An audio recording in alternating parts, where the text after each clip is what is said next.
and welcome to another episode of ADHD Women's Wellbeing Wisdom, little short bite-sized pieces of wisdom that I've curated from all the many episodes that have been recorded over this time, and I really hope that this short insight will help you on the week ahead. And on today's episode, you'll hear from Hester Grainger. Now, Hester is a neurodiversity consultant. She's co-founder of Perfectly Autistic and Perfectly ADHD, and is a radio presenter and a former TV presenter diagnosed with ADHD in her 40s. Let's hear what she's got to say. And then it was when the children were diagnosed as autistic and we were literally handed our report and sent on our way, we were just like, that's not right. I went down an ADHD rabbit hole.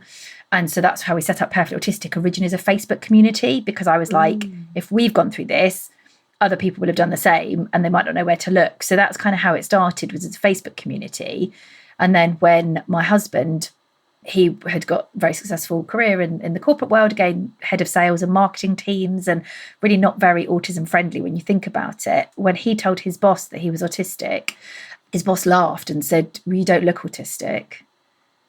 And he was just like, right. So yeah, you don't look it. I just thought you were really blunt and I just thought you had to stick up your ass. And we were just like, and that was that. And we just like, and we're done. So Kelly decided that if he'd gone through that, you know, a big global company, if he'd gone through that, then other people would have done too. And that's kind of how Perfectly Autistic as a neurodiversity consultancy came about, in terms of working with workplaces and organisations to help them be neurodivergent friendly, because there's so much work to be done, as you know. And that's kind of how that came about, just kind of a bit of a natural evolution, really. Yeah, I mean, I love what you described then, because me and my husband are quite similar to that. We're quite spontaneous. But also, I think when you have that neurodivergent brain, even though it is impulsive, I think we're very highly tuned to our gut and that intuitive kind of like, is it a yes, is it a no? And when we've made those decisions together, even though they feel impulsive to others, we always know that it's a good gut decision. And they happen few and far between, but when it happens, it's kind of like, okay, that was a good impulsive decision. Yeah. And what you're talking about with your husband's boss's reaction, you'd think that was like the 90s, you'd think that was like the 80s, but this is literally happening right now. Yeah. And it's like 3 years ago. Yeah. We work in this bubble. We're in a bit of an echo chamber because we sort of really understand and we speak to, and you know, obviously we sort of follow lots of the same people on social media. So we're kind of conditioned to this conversation. But when you are in a corporate environment, and like you say, if say your personality is maybe a little bit sort of guarded, or you don't sort of relax easily in front, you know, lots of people, all these different things. And again, as you know, one ADHD person, one autistic person is not the same as someone else. Yeah. But do you feel that we're only at the very beginning? Like, you know, you go into businesses and consult for them and go into big organizations. What kind of a level of understanding are you finding with neurotypicals?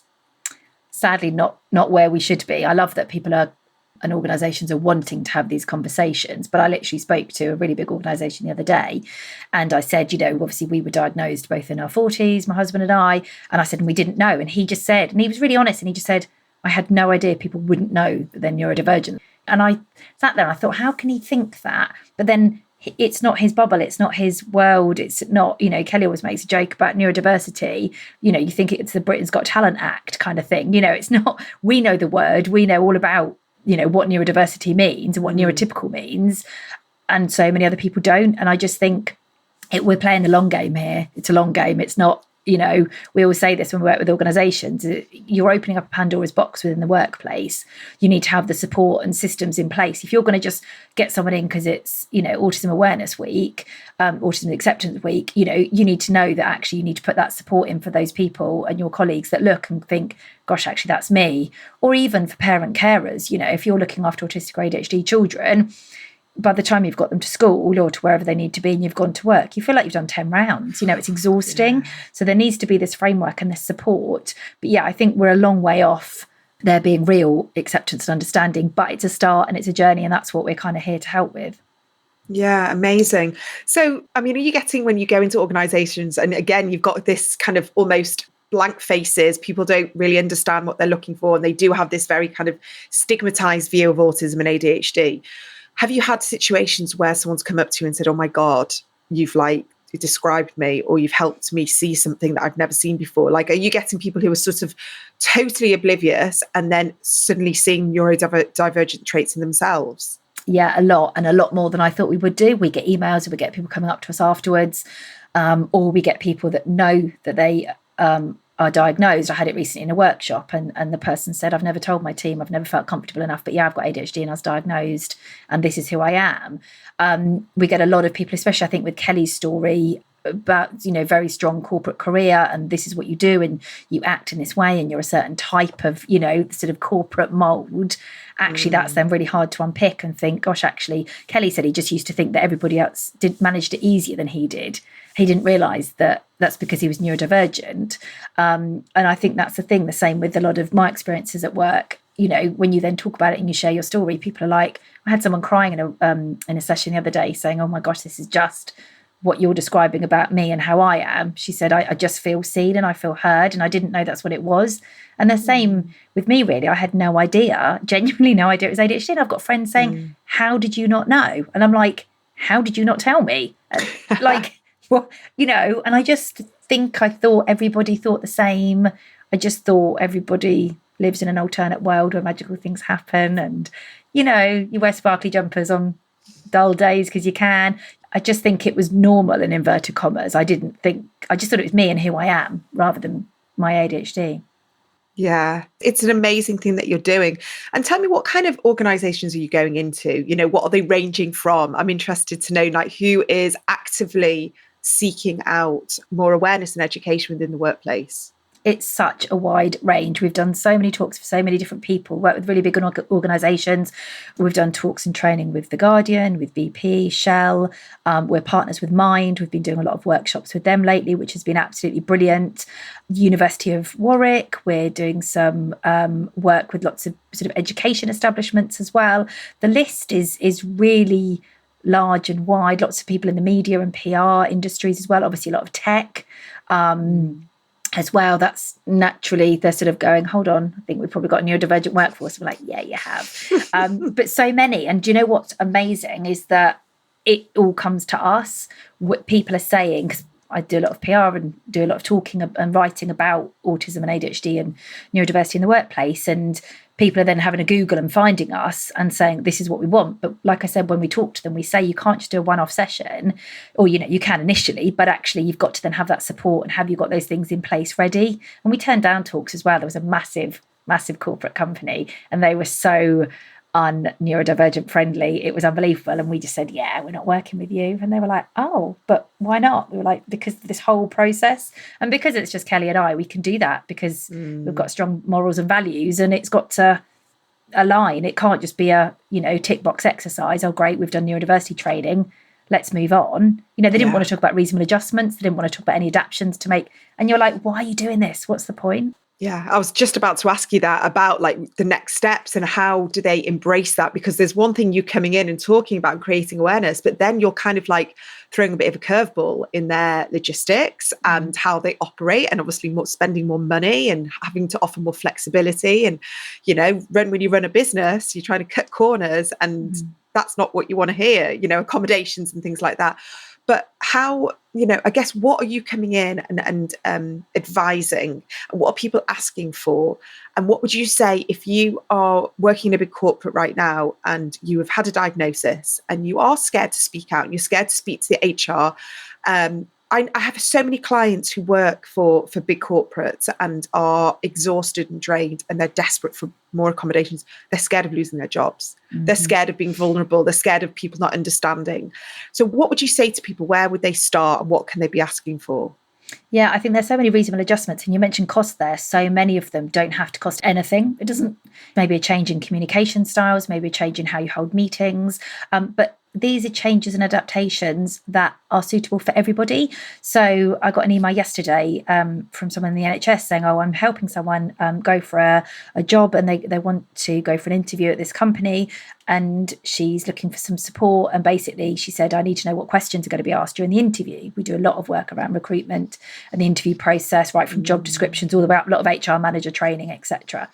And I said, but they just need to ask for the questions. And the company came back and said, yeah, but that's almost like cheating, basically.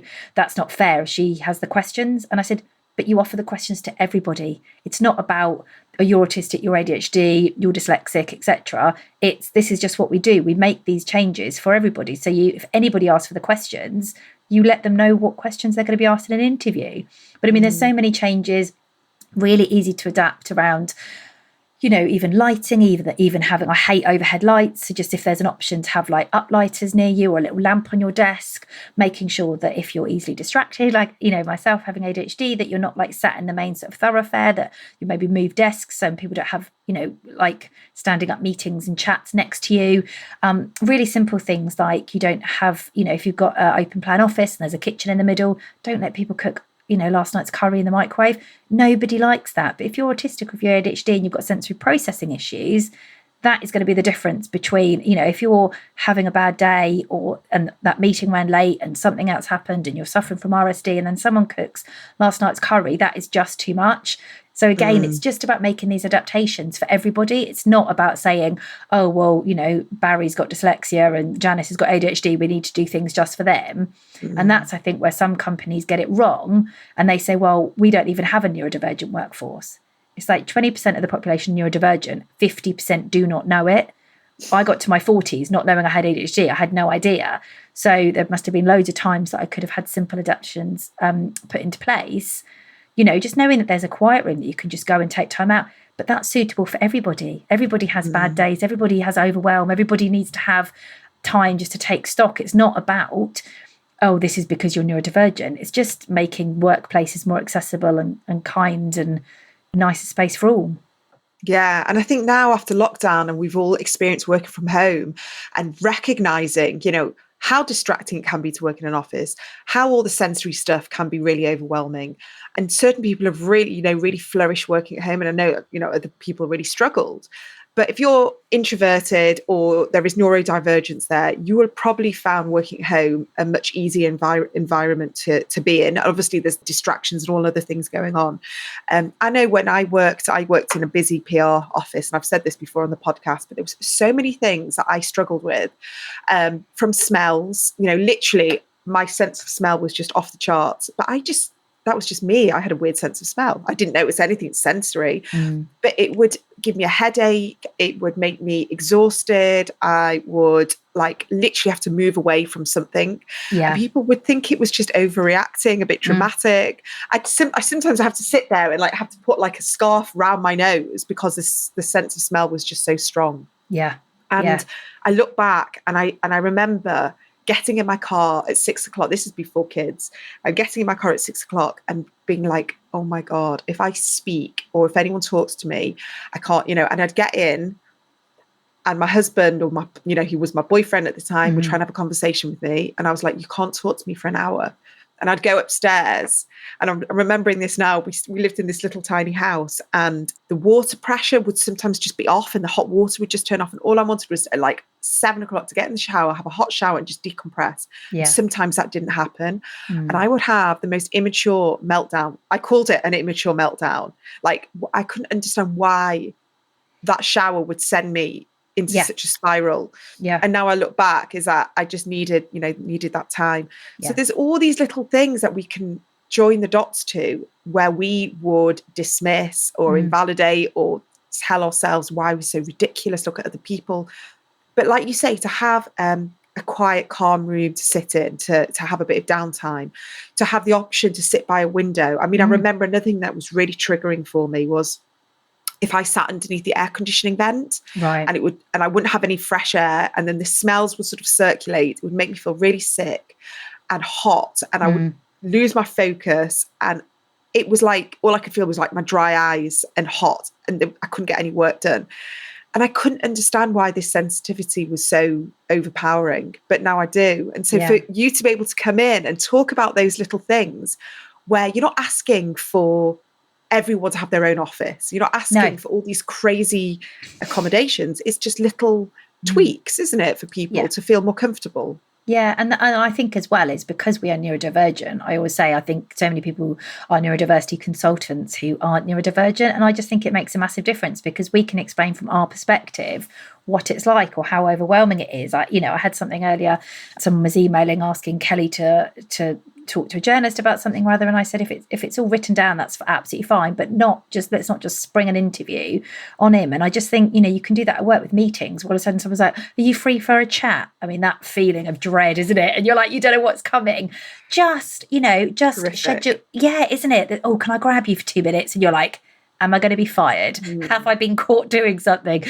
Did they see that I was online shopping because I've just taken 2 minutes downtime? Like, what is it? What happened? And I just think it's just by putting certain things into place. And you said, what sort of kind of things do people ask for? And I think it's around, it literally even starts right from the interviews and job description and getting people jobs, because, we know that that's a massive struggle for neurodivergent people. And I just think it's by making some really simple changes and just the way we communicate with people. So we don't just, in the way the Love Island, pull them for a chat kind of thing. You actually schedule in a meeting, or you give people a chance to say, well, actually, do you know what? I'm rammed today. I can do later, or tomorrow would be even better. Because like you said, at the end of your day, when you then couldn't have your shower to decompress, it wasn't about the shower, but it's the fizzy Coke bottle analogy that we often use with autistic children, where if you start your morning and something stressful happens and the socks don't feel right because you're stressed, the Coke bottle shakes. If you don't get a chance to decompress it a little bit by maybe watching your favourite programme for 10 minutes or listening to a great song or whatever it is, then the next thing happens, the fizzy Coke bottle, and it keeps going. And then if you don't have that chance to decompress, the child gets home, or in your case, the adult, which often happens, and fizzy Coke bottle explodes. And you just don't, because you haven't had that chance to take out those little, just to decompress a little bit.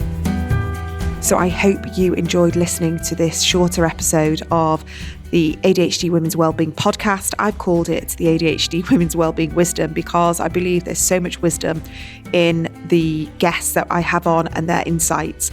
So sometimes we just need that little bit of a reminder, and I hope that has helped you today, and look forward to seeing you back on the brand new episode on Thursday. Have a good rest of your week.